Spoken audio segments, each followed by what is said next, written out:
Hello and welcome to Straight Talk, Supply Chain Insights, the podcast for your supply chain leader who is on the go and wants to be in the know. And now, your host, Lora Cecere.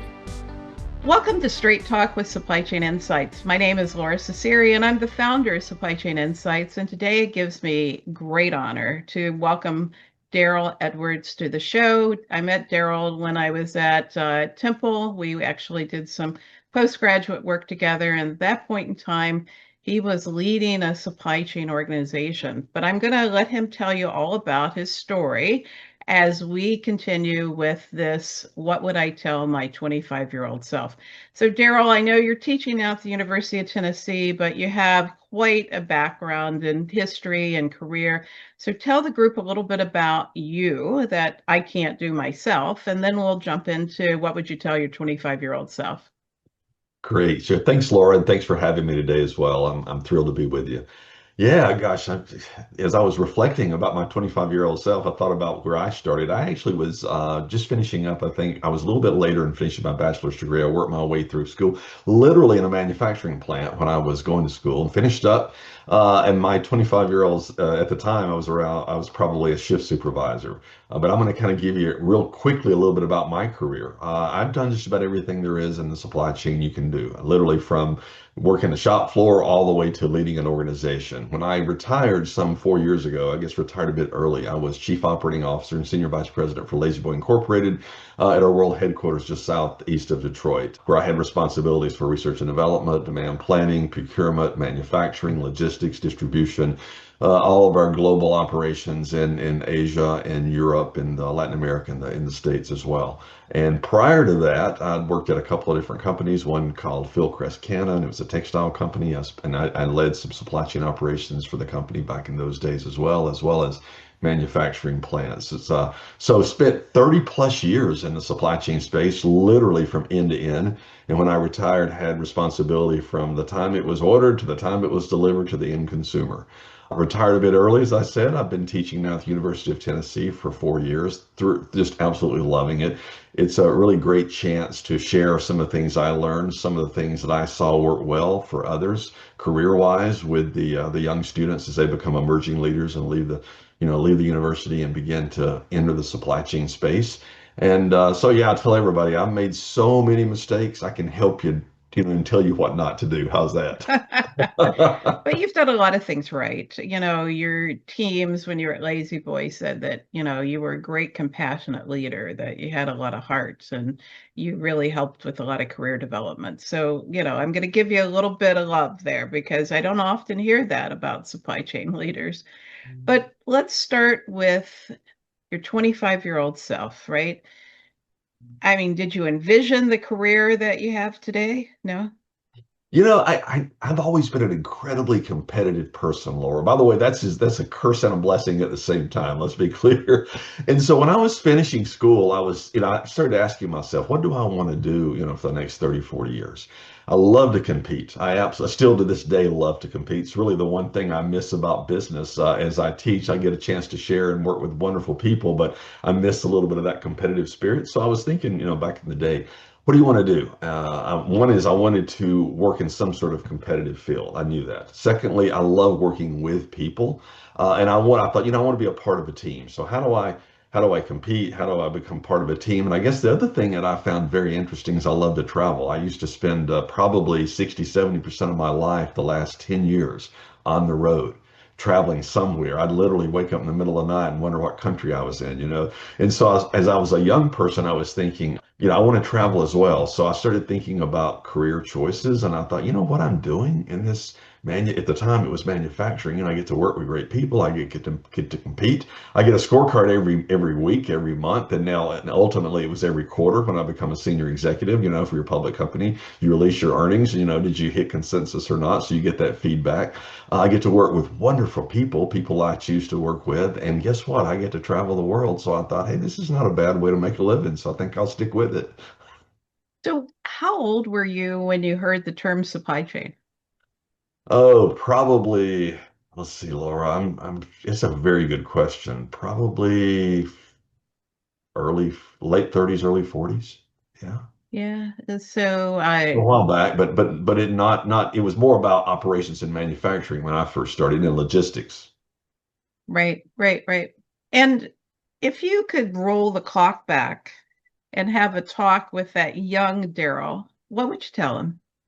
Yeah, I'm a pretty intense guy, as I told you, hence the competitive nature that comes out in me. One of the first things I would say is, hey, Darrell, don't take yourself too seriously. Lighten up a bit. Everything is not just, 100 miles an hour and, working 60, 70 hours every week and never taking a break and feeling guilty if you don't go the extra mile and above. I probably would slow down a bit more. I probably would be less intense. I probably wouldn't dwell over the mistakes I made like I did. I used to worry and just really relive some of those mistakes. And of course, it helped me to derive ways to do better next time. But nonetheless, I was just way too serious. I spent way too much of my life stressing and worrying about things that today, if you asked me what I was worrying about when I was 25, 26 years old, I couldn't tell you. But at the time, it was this monumental, huge thing. Yeah, the other thing I think I would do is I think I would tell myself to think bigger. I used to think much smaller then. And I really hadn't been exposed to big thinking. When I say that is, the world's full of possibilities and you can do wonderful things in any particular field. And I love this chosen field, the life we've chosen in supply chain. There's some things I wished I would have done a little sooner and I just wasn't thinking big enough, and I said I would probably, yeah, I guess the other thing I think I would tell myself is don't forget to enjoy the journey along the way. Because I was always, and this is stuff I'm sure you hear a lot, but I was always thinking about the next big thing, the next big move, the next whatever.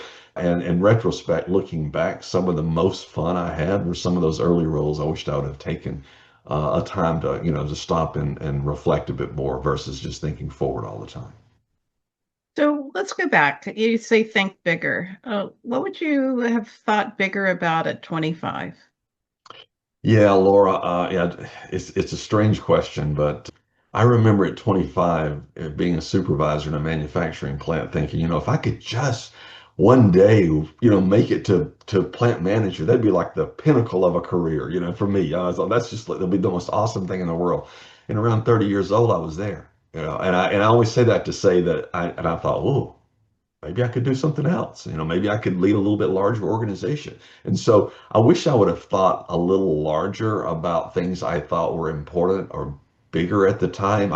All I could see is really the next move. And one of the things I think would have helped me there, and it's one of the things I would, and again, there's no right or wrong. I mean, maybe there's no, every job, everyone has to decide what's the best job for them. For me, leading an organization was something I wanted to do. I think I could have gotten there a little faster, maybe a little bit differently if I would have thought bigger. And one of the things that I missed out on that I would give advice to your listeners and people who are going to watch this podcast is, get some mentors early in your career. I had mentors, but I didn't have and that's, I won't say the right mentors. I didn't have a wide breadth of mentors that could expose me to different levels of thinking and get that early.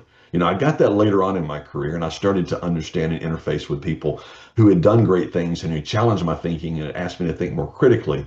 I wish I would have done that at 25 instead of 35. So, how do you pick a mentor? How do you start that relationship? Because one of the issues that 25-year-old Laura had was she wasn't very coachable, right? It's one thing to have a mentor, but you've also got to manage yourself to be coachable, right? And so, what did you learn about that relationship? Yeah, it's an excellent point, by the way. And so, like anything in business and life, what you invest in, you kind of get back. It's a reflection of what you put in. So, to your point, one of the mentors that you need early in your career is to say you got to be coachable. You have to understand if you're asking someone for advice, you have to be willing to and disciplined enough to not to be defensive, but to just say yes, sir, yes, ma'am, and thank you for that. It's kind of like going to a doctor. You pay a doctor a lot of money. This person is highly skilled, highly trained, has many years of experience, and can help you get better in a certain area. What I typically don't want to do is go to my doctor and say, well, Laura, I hear what you're saying. You're a doctor now, but I don't believe that. I'm not going to do any of that stuff. Okay, well, then don't go to the doctor.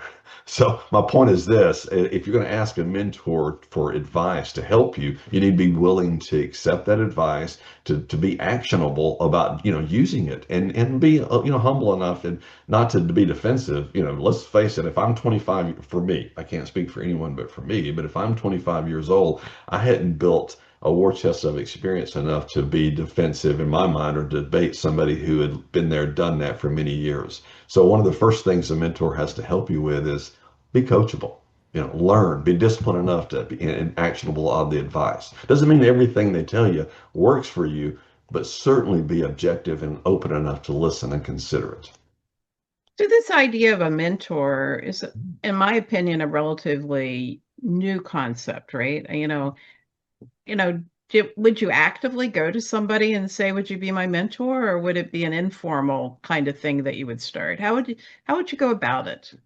I still do it, Laura. I mean, here I am, a guy that's, kind of retired from a business career and working in the education space now, and I probably have, I would consider 40 mentors in my life, from early in my career to even later in later parts of my career.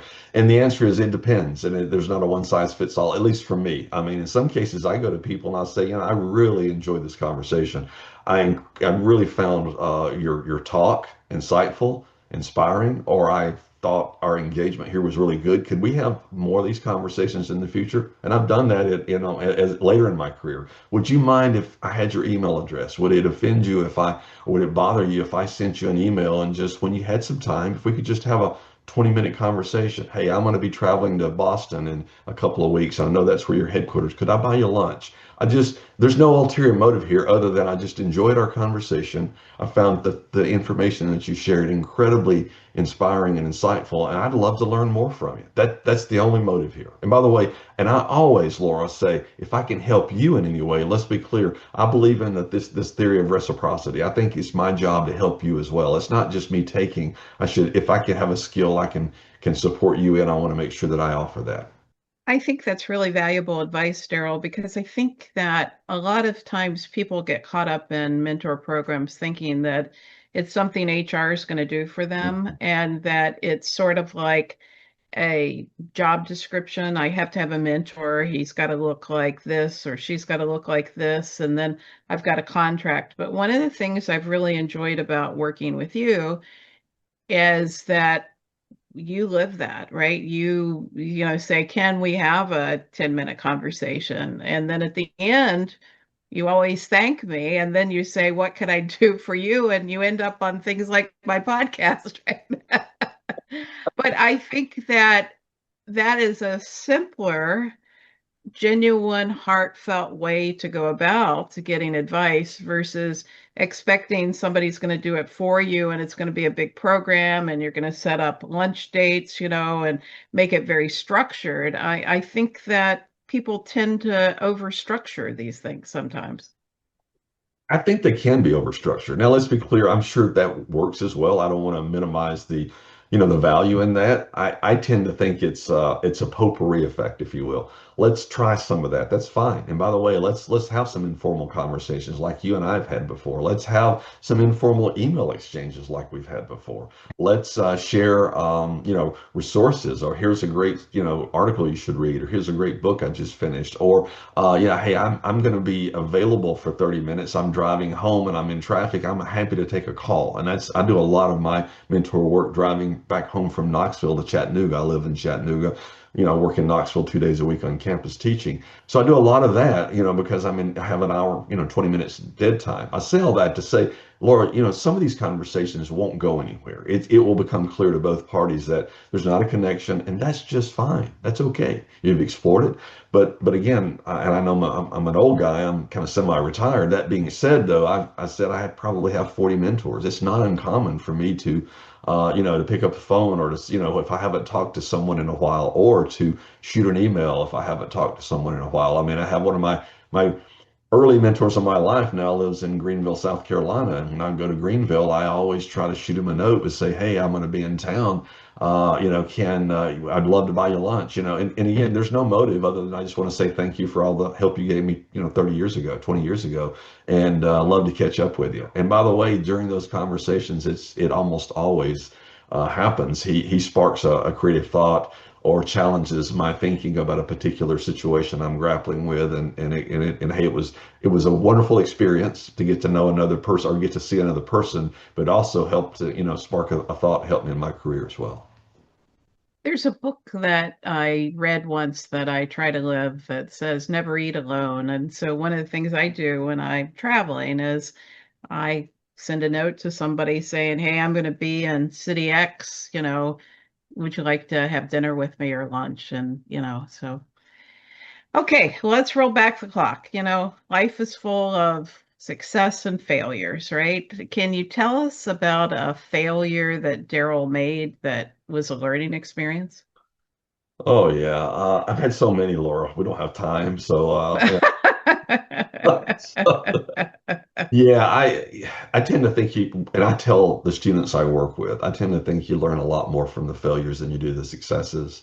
We can get lulled into success at times if we have a few, hits, and the failures can be, at least for me, it could be a little bruising to your ego, but it forced me, at least mine did, to re-examine the process, re-examine the approach to, what would I do differently? I tend to ask myself those three questions: what went well after a failure? What didn't go well? What would I do differently next time? So those are kind of three post-mortem type questions I tend to ask myself. But yeah, I don't know. One of the I could think of a lot of, people I've hired that haven't worked out. I can think of projects I've been on that didn't work out specifically the way I thought. I should have planned better, should have picked the team better, should have had a stronger insight or from project management. I could go through a number of things, but I guess the greatest, if I could, wisdom I'd like to share, learning, maybe that's the better word for me, learning I'd like to share with the listeners here is we're all going to have them. We're probably going to have as many or more failures than we have successes. That's okay. One of the things stories I love to tell is there's this guy named Ricky Henderson. He played baseball for the Oakland A's. He's in the Hall of Fame now, and I asked my students, does anybody know what record Ricky Henderson holds? By the way, only a small percentage of college athletes get to make it to the professional ranks. Ricky was a professional and he was the best at his job in the world. He holds the record for, the most stolen bases in the major league. It was pretty cool. It was in the Hall of Fame. I said, by the way, he holds another record. You guys know what that is? And they think for a minute. And I said, well, he actually got caught, thrown out for attempting to steal the most bases in a major league. So basically, he also holds the record for the most time failing at his job in the major leagues. So think about that. Failure is just part of the success equation. Don't shy away from it. Accept it, own it, take responsibility for it, and then learn from it and be better next time. So if you had three pieces of advice for that young 25-year-old aspiring supply chain professional, what would it be? Yeah, don't take yourself too seriously, right? As I said a little earlier, think big. Think about, don't in my view, don't imagine, limiting thinking. Well, if I could just achieve this, the life would be great. No, think about, a utopian ultimate goal you'd like to achieve, and obviously develop a strategy there. And the big piece from a supply chain person, I would say, is when I was younger, I used to think more deeply and narrow, meaning I used to think about, moving up in a certain functional area, manufacturing, procurement, planning, whatever, and learning the roles there. And I would say, and it worked out just through osmosis, if you will. Serendipitously, I was able to move laterally a fair amount. But that's one of the pieces of advice I give the young people I work with is early in your career, before you have a lot of responsibility, where you can't take a $20,000-$30,000 cut in pay, for example, to take a step back. Don't worry about getting experience narrow and deep, becoming, a procurement director, a procurement senior director, a procurement vice president. Look across the supply chain. Maybe work a little while in manufacturing. Maybe work some in distribution, logistics. Maybe go over here in the planning space and work across the supply chain. You're going to become more valuable to your employer because of the wealth of knowledge you gain broadly. And honestly, it will help you move up a later part of your career to a much more senior position because you have a much more, in-depth look across the supply chain versus a much narrow look through the supply chain. I think that's wonderful advice. I think so many people are so propelled to get titles or to make money, but I think it's really about building understanding and knowledge. Now, taking responsibility for that, is important because nobody hands it to you, right? And how do you think people should learn? What do you do? What do you read? Where do you go? What do you listen to? Tell us about how Darrell learns. Yeah, I'm a leadership junkie to begin with. First of all, I love leadership books, podcasts, seminars, whatever you want to talk, things, shows on television. I love, by the way, I try to also, stretch beyond this space of business. And I'll kind of go back and tell you just a bit. But first, your point's well taken. We can all ask HR, for example, to manage our careers, and they're going to help you. They're a resource to do that. But at the end of the day, it's Laura's job and it's Darrell's job, in my opinion, to manage our own careers. So I was always, asking for executive education, for additional training, to move to certain areas to learn things. So I tried to manage that myself. Clearly, HR was a partner and helped me do that, but no one came to me. I won't say no. They seldom came to me and said, "Are you interested in doing this?" I was always almost going to them and saying, "I'm interested in doing this. Hey, I want to do my job where I am today excellently." So I earned the right to have that conversation. But once I've earned the right to have that conversation, I'd like for us to do that.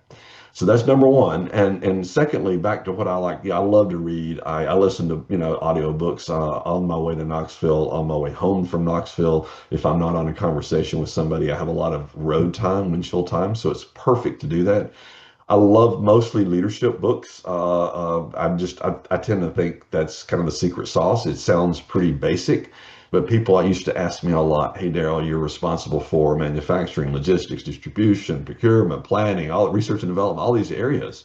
Which one of those areas do you spend your, most of your time?" And I said, "Well, interestingly enough, it's with the people. It's just people." They said, "I don't understand." I said, "Well, here's why. Why is it that companies in similar markets providing similar goods or services, can buy the same equipment, hire the same consultants, build the same plants, and yet put in the same processes, yet some win and some lose? Why is that? What's the differentiator?" And to me, it's the people. So that's really where I spent my time. So I do a lot of my reading about how to engage people, motivate people, how to be a better leader, how to, how to have people that would like to work with me so that we collectively, as a team, we get better.